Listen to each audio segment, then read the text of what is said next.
આપનું શુભ નામ? મોનાથી બાના નમસ્કાર. અચ્છા, આપનું મૂળ વતન કયું?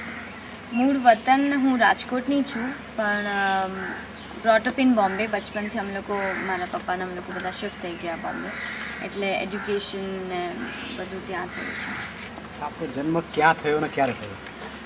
જન્મ જામનગરમાં થયો, કેમ કે મારા મમ્મી જામનગરના છે, પપ્પા રાજકોટના છે, અને જામનગર, અને બસ પછી જે મમ્મી હંમેશા મૈકામાં કરે ને ડિલિવરી, તો જામનગર થયો, પછી રાજકોટ, ને પછી નાવ બોમ્બે. આપની જન્મ તારીખ? 28 નવેમ્બર. અચ્છા, આપણે ક્યાં સુધી અભ્યાસ કર્યો?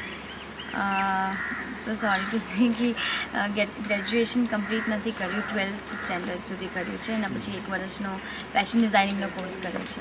અચ્છા, એ ક્યાં કરેલું? Bombay SNDT college. ફિલ્મોમાં આવવાનું કેવી રીતે બન્યું?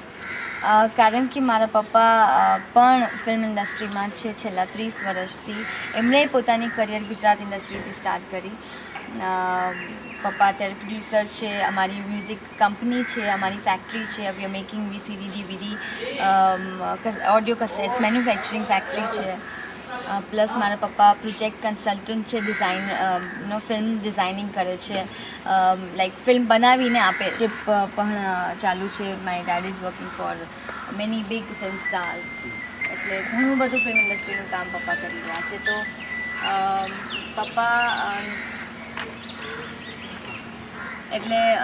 પપ્પાનું ઓલરેડી ફિલ્મી બેકગ્રાઉન્ડ હતું, અને બચપનથી મને ભણવામાં બિલકુલ ઇન્ટરેસ્ટ નહોતો. તો but my dad is a very strict father, બહુ જ સ્ટ્રિક્ટ છે. તો કહેવાની હિંમત નહોતી કે મને એક્ટ્રેસ બનવું છે, અને ભણવા સિવાયનો એક આ જ રસ્તો હતો કે યા તો હું ફેશન ડિઝાઇનિંગ કરું, અને યા તો હું એક્ટિંગ કરું. બટ એટલે after 12th I did fashion designing course. તો પપ્પા ચાહતા હતા કે હું ડિઝાઇનર બની જાઉં, કેમ કે એક્ટિંગ એમને એમ લાગતું હતું કે મારા બસનું કામ નથી, it's not my cup of tea. But મમ્મીના થ્રુ મેં લાગવગ લગાવી, અને આવી રીતે. એટલે પપ્પા તો પહેલાં બહુ જ અગેન્સ્ટ હતા મારા આ કરિયરના લીધે, પણ પછી મમ્મીના લીધે બધું સરખું થઈ ગયું. એને આપની અભિનય યાત્રા ક્યારે અને કેવી રીતે શરૂ થઈ? જ્યારે પપ્પાને ખબર પડી કે હું એક્ટ્રેસ બનવા માગું છું, તો સૌથી પહેલાં પપ્પાએ કીધું કે મારી ઇજ્જતનો ફાલુદો નહીં કરતી, કેમ કે મારા પપ્પાનું એક આટલું મોટું નામ છે. એટલે એમણે સૌથી પહેલાં મને એક્ટિંગ કોર્સ કરાવ્યો કિશોર નમિત કપૂર પાસે. ઇટ્સ બહુ જ સારું ત્યાં, મતલબ જનરલી ઋતિક રોશન ને ફરદીન ખાન ને ઘણા મોટા સ્ટાર્સ ત્યાંથી નીકળ્યા છે. ત્યાં મને એક્ટિંગ કોર્સ કરાવ્યો શકુર સર પાસે, મને ફિલ્મી ડાન્સ શીખવાડાવ્યો, શામક દાવરનો મેં કોર્સ કર્યો, એટલે પ્રોપર ટ્રેનિંગ અપાવી, અને એના પછી મેં આ લાઈનમાં આવવાનું. અચ્છા, આપની પ્રથમ ફિલ્મ કઈ હતી? મારી ફર્સ્ટ ફિલ્મ હતી મુકુંદ પટેલની કોયલ ટોકે આંબાડાળ.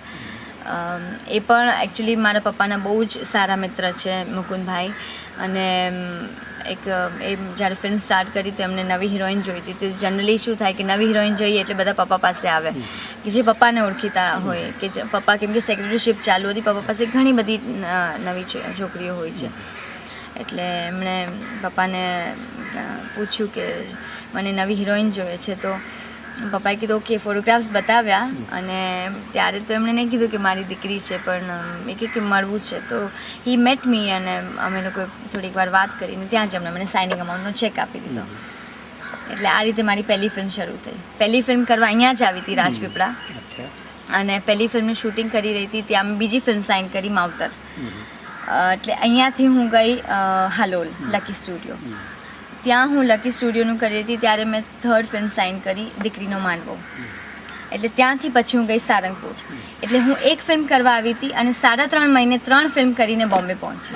એટલે I am really thankful to God and my father કે વિધાઉટ સ્ટ્રગલ મને આ બધી ફિલ્મો મળી. અને મારી સિંગલ એક પણ રિલીઝ નહોતી થઈ, એ પહેલાં મારી પાસે 7 ફિલ્મો હતી, અને એના પછી એક ધરધરા મારી ફિલ્મો રિલીઝ થવા લાગી. પણ મારી પહેલી રિલીઝ હતી દીકરીનો માંડવો. મારી પહેલી ફિલ્મ હતી કોયલ ટોકે આંબાડાળ, પણ રિલીઝ પહેલી હતી દીકરીનો માંડવો. That was a super hit film. આજ સુધી ટોટલ કેટલી ફિલ્મો કરી? 15 ફિલ્મો કરી છે મેં. આ મારી 16મી ફિલ્મ છે, કર્મભૂમિ. આની પહેલાં હજી એક ફિલ્મ જે કરી છે ગગો કેદારાનું પૈણું પૈણું કરતો હતો, એ દિવાળી પર રિલીઝ છે.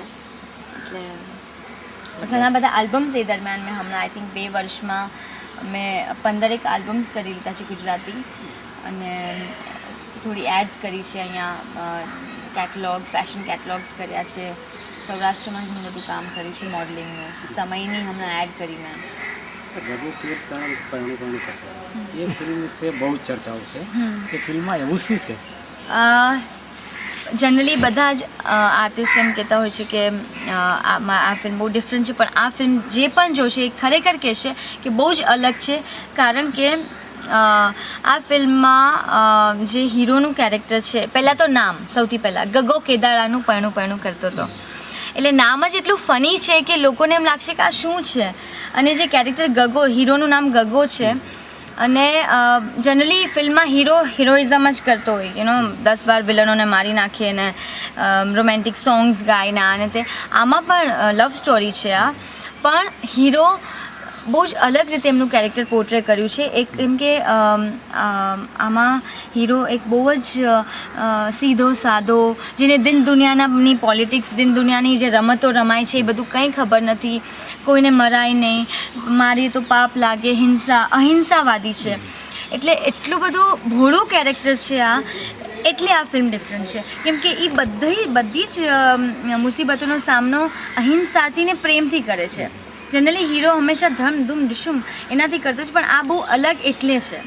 અને આખી film I think Hiten Kumar આમાં હીરો છે, અને હિતેન કુમારની કરિયરમાં આઈ થિંક ફર્સ્ટ ટાઈમ એ આ રીતનું કેરેક્ટર પ્લે કરી રહ્યા છે. અને અમારા ડાયરેક્ટર સંદીપભાઈ પટેલ, ટેરિફિક ડાયરેક્ટર, એમણે એટલું બધું સરસ રીતે આ એક આટલું કોમ્પ્લિકેટેડ કેરેક્ટરને એટલું સરસ રીતે જસ્ટિફિકેશન આપ્યું છે કે, અને પ્લસ ટૂંક સમયમાં અમારું શેડ્યુલ હતું 25 દિવસનું, અને 25 દિવસના ગાળામાં એમણે બહુ જ સરસ મજાની ફિલ્મ શૂટ કરી, બહુ જ સરસ મજાની ફિલ્મ બનાવી છે. એક્સક્યુઝ મી, કોનો મોબાઈલ? અને લોકોમાં પણ જબરદસ્ત ઉત્સુકતા જગાડી છે એના વિશે કંઈ કહેશો? આ મારી film Karmabhoomi I think first time ગુજરાતમાં હાઈએસ્ટ બજેટ ફિલ્મ હશે, અને સિનેમાસ્કોપ ફિલ્મ છે, ડોલ્બી ડિજિટલ સાઉન્ડ સિસ્ટમ.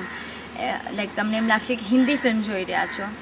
બહુ જ સરસ મજાનું આ લોકોએ ઇશ્યુ લીધું છે. અક્ષરધામ પર ફિલ્મ બની રહી છે, હિન્દુ મુસ્લિમનું જે બહુ નાજુક ઇશ્યુ છે ગુજરાતમાં, એના ઉપર આ ફિલ્મ બની રહી છે.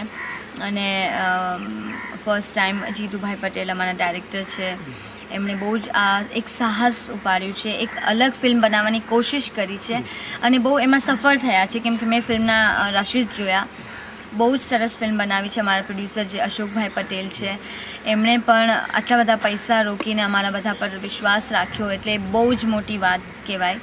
પહેલી વાર 2 નવા હીરો લોન્ચ થઈ રહ્યા છે, કૃષ્ણા અને મેહુલ, એટલે ઘણો બધો સાહસ એમણે ઉપાડ્યો છે. અને આઈ એમ શ્યોર એ લોકો આમાં સફળ રહેશે, કેમ કે બહુ જ આ ઇશ્યુ બહુ જ નાજુક છે. અક્ષરધામ ઉપર અમે ફિલ્મ બનાવી છે, પણ એ સાથે અમે લોકો કમર્શિયલ ફિલ્મ પણ છે, સાથે મસાલા પણ છે, કે રોમેન્સ છે, ગીતો છે, કોમેડી છે, બધું જ છે આ ફિલ્મમાં. પણ હરેક વસ્તુ જે ઓડિયન્સને જોઈએ, મનોરંજન માટે જે વસ્તુ જોઈએ, બધી જ વસ્તુ આમાં છે. અને મારી દર્શકોને ખૂબ જ નમ્ર વિનંતી છે કે અમે બહુ જ મહેનત કરી છે આ ફિલ્મ પાછળ, એટલે આ ફિલ્મને થિયેટરમાં જઈને જોવે, અને આશા છે કે તમને અમારી આ ફિલ્મ બહુ જ ગમશે. ગુજરાતી ફિલ્મો આટલી ફર્સ્ટ ક્લાસ બને છે, આટલી બિગ બજેટની બને છે, છતાં કેમ ચાલતી નથી? વચ્ચે એક એવો સમય આવ્યો હતો કે ગુજરાતી ફિલ્મો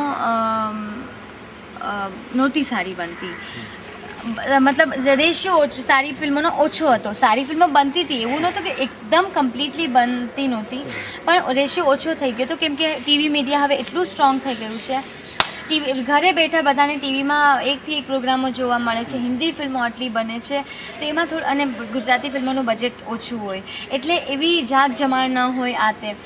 પણ હવે પાછો સમય આવી રહ્યો છે, હવે પાછી સારી ફિલ્મો, મોટા બજેટની ફિલ્મો બની રહી છે. યંગસ્ટર્સ, અમે લોકો જેમ પહેલાંની હિરોઈન્સ, પહેલાંના હીરો હિરોઈન અલગ હતા, હવે અમે બધા યંગ એક્ટર્સ આવી ગયા છે, એટલે આઈ એમ શ્યોર હવે સારો સમય આવશે અને સારી ફિલ્મો આવી રહી છે. મને આઈ એમ શ્યોર કે હવે પાછું ઓડિયન્સ છે, અમારું ગુજરાતી ઓડિયન્સ છે, પાછું અમારી ફિલ્મો તરફ વળશે. ગુજરાતી ફિલ્મોમાં સ્ત્રીઓનું શોષણ થાય છે? જો તાલી 2 હાથે પડે. તમે સારા તો સૌ સારા, તમે થોડી લિફ્ટ આપો તો સામેવાળા ઇઝ રેડી. એટલે આઈ થિંક તમને તમારું ધ્યાન રાખતા આવડવું જોઈએ. અને દર્શકોને આપ શું કહેવા માગશો? દર્શકોને એકમાત્ર નમ્ર વિનંતી છે કે અમે લોકો મારી ફિલ્મોને પણ બધા વતી, હું ગુજરાત ઇન્ડસ્ટ્રી વતી કહું છું કે અમે બહુ જ મહેનત કરીએ છીએ એક ફિલ્મ બનાવવા પાછળ. એક વખત તમે થિયેટરમાં જઈને ફિલ્મ જુઓ, અમારી મહેનત જુઓ. એ પાછળ અમારી મહેનત, બધી ફિલ્મો ખરાબ નથી હોતી, અમુક ફિલ્મો સારી પણ હોય છે. એવું હિન્દી ફિલ્મો પણ 50% ખરાબ હોય છે, 50% સારી હોય છે. તો પણ હિન્દી ફિલ્મો માટે કેમ એમ નથી બોલાતું? કેમ ગુજરાતી ફિલ્મોને જ બ્લેમ અપાય છે? એટલે અમને પણ, અમે તો ગુજરાતી તો આપણી માતૃભાષા છે, એટલે તમારે અમને તો વધારે સપોર્ટ કરવો જોઈએ. એટલે અમારી ફિલ્મોને પ્લીઝ ઘરે બેસીને ટીવી પર નહીં, થિયેટરમાં જઈને જુઓ અને એને અમારી ફિલ્મને સ્વીકારો. બસ એ જ વિનંતી છે. એક ઓર ગગા માટે બોલવું છે. આ દિવાળી પર મારી ફિલ્મ આવી રહી છે, ગગો કેદાળાનું પરણું પરણું કરતો હતો, અને અમે લોકોએ ખૂબ મહેનત કરી છે. તો તમે પ્લીઝ તમારા ગગાની જાનમાં જરૂર આવજો.